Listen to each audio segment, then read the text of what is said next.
اعوذ باللہ من الشیطان الرجیم بسم اللہ الرحمن الرحیم السلام علیکم ورحمۃ اللہ وبرکاتہ الصلاۃ والسلام علیکہ یا رسول اللہ الصلاۃ والسلام علیکہ یا حبیب اللہ الصلاۃ والسلام علیکہ یا رحمۃ العالمین۔ آج کا میرا ٹاپک ہے آپ صلی اللہ علیہ وآلہ وسلم کے دودھ پینے کا زمانہ، یعنی کہ کون سی خواتین نے رسول اللہ صلی اللہ علیہ وآلہ وسلم کو اپنا دودھ پلایا۔ سب سے پہلے رسول اللہ صلی اللہ علیہ وآلہ وسلم نے ابو لہب کی لونڈی حضرت صوبیہ کا دودھ نوش فرمایا، پھر اپنی والدہ ماجدہ حضرت آمنہ رضی اللہ تعالیٰ عنہا کے دودھ سے سیراب ہوتے رہے، پھر حضرت حلیمہ سعدیہ رضی اللہ تعالیٰ عنہا آپ کو اپنے ساتھ لے گئیں اور اپنے قبیلے میں رکھ کر آپ کو دودھ پلاتی رہیں، اور ان کے پاس آپ صلی اللہ علیہ وآلہ وسلم کے دودھ پینے کا زمانہ گزرا۔ شرفۂ عرب کی عادت تھی کہ وہ اپنے بچوں کو دودھ پلانے کے لیے گرد و نواح میں دیہاتیوں میں بھیج دیا کرتے تھے۔ دیہات کے صاف ستھری آب و ہوا میں بچوں کی تندرستی اور جسمانی صحت بھی اچھی ہو جایا کرتی تھی، اور وہ خالص اور فصیح عربی زبان بھی سیکھ جاتے تھے، کیونکہ شہر کی زبان باہر کے آدمیوں کے میل جول سے خالص اور فصیح و بلیغ زبان نہیں رہا کرتی تھی۔ حضرت حلیمہ سعدیہ رضی اللہ تعالیٰ عنہا کا بیان ہے کہ میں بنی سعد کی عورتوں کے ہمراہ دودھ پینے والے بچوں کی تلاش میں مکے کو چلی۔ اس سال عرب میں بہت سخت کال پڑا ہوا تھا۔ میری گود میں ایک بچہ تھا، مگر فقر و فاقہ کی وجہ سے میری چھاتیوں میں اتنا دودھ نہ تھا جو اس کو کافی ہو سکتا۔ رات بھر وہ بچہ بھوک سے تڑپتا اور روتا رہتا تھا، اور ہم اس کی دلجوئی کے لیے رات بھر اس کے پاس بیٹھ کر گزارتے۔ ایک اونٹنی بھی ہمارے پاس تھی، مگر اس کے پاس بھی دودھ نہ تھا۔ مکہ کے سفر میں جس خچر پر میں سوار تھی وہ بھی اس قدر لاغر تھا کہ قافلے والوں کے ساتھ نہ چل سکتا تھا۔ میرے ہمراہ بھی اس سے تنگ آ چکے تھے۔ بڑی بڑی مشکلوں سے سفر طے ہوا۔ جب یہ قافلہ مکہ پہنچا تو جو عورت رسول اللہ صلی اللہ علیہ وآلہ وسلم کو دیکھتی اور یہ سنتی کہ یہ یتیم بچہ ہے تو کوئی عورت آپ کو لینے کے لیے تیار نہیں ہوتی تھی، کیونکہ بچے کے یتیم ہونے کے سبب سے زیادہ انعام و کرام ملنے کی امید نہیں تھی۔ ادھر حضرت حلیمہ سعدیہ رضی اللہ تعالیٰ عنہ کی قسمت کا ستارہ ثریا سے زیادہ بلند اور چاند سے زیادہ روشن تھا۔ ان کے دودھ کی کمی ان کے لیے رحمت کی زیادتی کا باعث بن گئی، کیونکہ دودھ کم دیکھ کر کسی نے ان کو اپنا بچہ دینا گوارا نہ کیا۔ حضرت حلیمہ سعدیہ رضی اللہ تعالیٰ عنہ نے اپنے شوہر حضرت حارث سے کہا، یہ تو اچھا نہیں معلوم ہوتا کہ میں خالی ہاتھ واپس جاؤں، اس سے تو بہتر یہی ہے کہ میں اس یتیم ہی کو ساتھ لے چلوں۔ شوہر نے اس کو منظور کر لیا، اور حضرت حلیمہ رضی اللہ تعالیٰ عنہ اس در یتیم کو لے کر آ گئیں، جس سے صرف حضرت حلیمہ سعدیہ رضی اللہ تعالیٰ عنہ اور حضرت آمنہ رضی اللہ تعالیٰ عنہ ہی کے گھر میں نہیں بلکہ کائنات عالم کے مشرق اور مغرب میں اجالا ہونے والا تھا۔ یہ اللہ تعالیٰ کا فضل عظیم ہی تھا کہ حضرت حلیمہ سعدیہ کی سوئی ہوئی قسمت بیدار ہو گئی، اور سرور کائنات صلی اللہ علیہ وآلہ وسلم ان کی آغوش میں آ گئے۔ اپنے خیمے میں لا کر جب دودھ پلانے بیٹھی تو بران رحمت کی طرح برکات نبوت کا ظہور شروع ہو گیا۔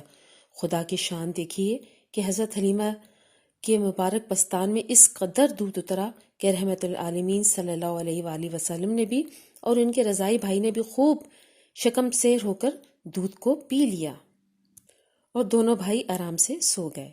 ادھر اونٹنی کو دیکھا تو اس کے تھن دودھ سے بھر گئے تھے۔ حضرت حلیمہ رضی اللہ تعالیٰ عنہا کے شوہر نے ان کا دودھ دھوا، اور میاں بیوی دونوں نے خوب پیٹ بھر کر دودھ پیا، اور دونوں رات کو سکھ اور چین کی نیند سوئے۔ حضرت حلیمہ کے شوہر رسول اللہ صلی اللہ علیہ وآلہ وسلم کی یہ برکتیں دیکھ کر حیران رہ گئے اور کہنے لگے، حلیمہ تم بہت ہی مبارک بچہ لے کر آئی ہو۔ حضرت حلیمہ نے کہا، واقعی مجھے بھی یہی امید ہے کہ نہایت ہی بابرکت بچہ ہے اور خدا کی رحمت بن کر ہم کو ملا ہے، اور مجھے یہی توقع ہے کہ اب ہمارا گھر خیر و برکت سے بھر جائے گا۔ حضرت حلیمہ سعدیہ رضی اللہ تعالیٰ عنہ فرماتی ہیں کہ جب ہم رحمت العالمین صلی اللہ علیہ وآلہ وسلم کو اپنی گود میں لے کر مکہ کی طرف اپنے گاؤں کی طرف روانہ ہوئے تو میرا وہی خچر اب اس قدر تیز چلنے لگا کہ کسی کی سواری اس کی گرد کو پہنچ ہی نہیں پا رہی تھی۔ قافلے کی عورتیں حیران ہو کر مجھ سے کہنے لگیں، اے حلیمہ، کیا یہ وہی خچر ہے جس پر تم سوار ہو کر آئی تھی، یا کوئی دوسرا تیز رفتار خچر تم نے خرید لیا ہے؟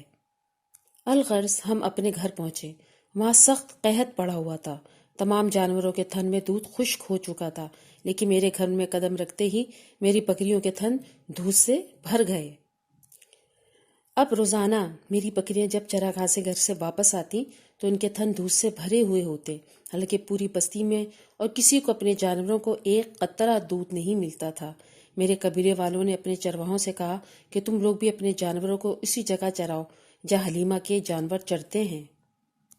چنانچہ سب لوگ اسی چراگاہ میں اپنے مویشی چرانے لگے جہاں میری بکریاں چرتی تھیں، مگر یہاں تو چراگاہ اور جنگل کا کوئی عمل دخل تھا ہی نہیں۔ یہ تو رحمت العالمین صلی اللہ علیہ وآلہ وسلم کے برکات نبوت کا فیض تھا، جس کو میں اور میرے شوہر کے سوا میری قوم کا کوئی شخص نہیں سمجھ سکتا تھا۔ الغرض اسی طرح ہر قدم پر ہم برابر آپ صلی اللہ علیہ وآلہ وسلم کی برکتوں کا مشاہدہ کرتے رہے، یہاں تک کہ 2 سال پورے ہو گئے اور میں نے آپ صلی اللہ علیہ وآلہ وسلم کا دودھ چھڑوا دیا۔ آپ صلی اللہ علیہ وآلہ وسلم کی تندرستی اور نشوونما کا حال دوسرے بچوں سے اتنا اچھا تھا کہ 2 سال میں آپ صلی اللہ علیہ وآلہ وسلم خوب اچھے بڑے معلوم ہونے لگے تھے۔ اب ہم دستور کے مطابق رحمت العالمین صلی اللہ علیہ وآلہ وسلم کو ان کی والدہ کے پاس لائے اور انہوں نے حسب توفیق ہم کو انعام اور اکرام سے نوازا۔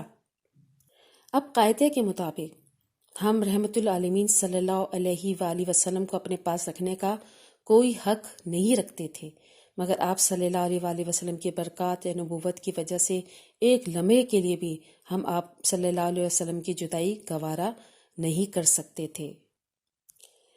عجیب اتفاق ہے کہ اسی سال مکہ میں وبائی بیماری پھیل گئی، چنانچہ ہم نے اس وبائی بیماری کا بہانہ کر کے حضرت بی بی آمنہ کو رضامند کر لیا اور پھر ہم رحمت العالمین صلی اللہ علیہ وآلہ وسلم کو واپس اپنے گھر لے آئے اور پھر ہمارا مکان رحمتوں اور برکتوں کی کان بن گیا۔ آپ صلی اللہ علیہ وآلہ وسلم ہمارے پاس نہایت خوش و خرم ہو کر رہنے لگے۔ جب آپ صلی اللہ علیہ وآلہ وسلم کچھ بڑے ہوئے تو گھر سے باہر نکلتے اور دوسرے لڑکوں کو کھیلتے ہوئے دیکھتے، مگر خود ہمیشہ ہر قسم کے کھیل کود سے علیحدہ رہتے۔ رسول اللہ صلی اللہ علیہ وآلہ وسلم کی حیات طیبہ سے متعلق مزید پارٹس موجود ہیں جو میں آپ کو وقتاً فوقتاً بتاتی رہوں گی۔ اس ویڈیو سے متعلق آپ کی کیا رائے ہے؟ اپنے کمنٹ سے مجھے ضرور آگاہ کیجیے گا۔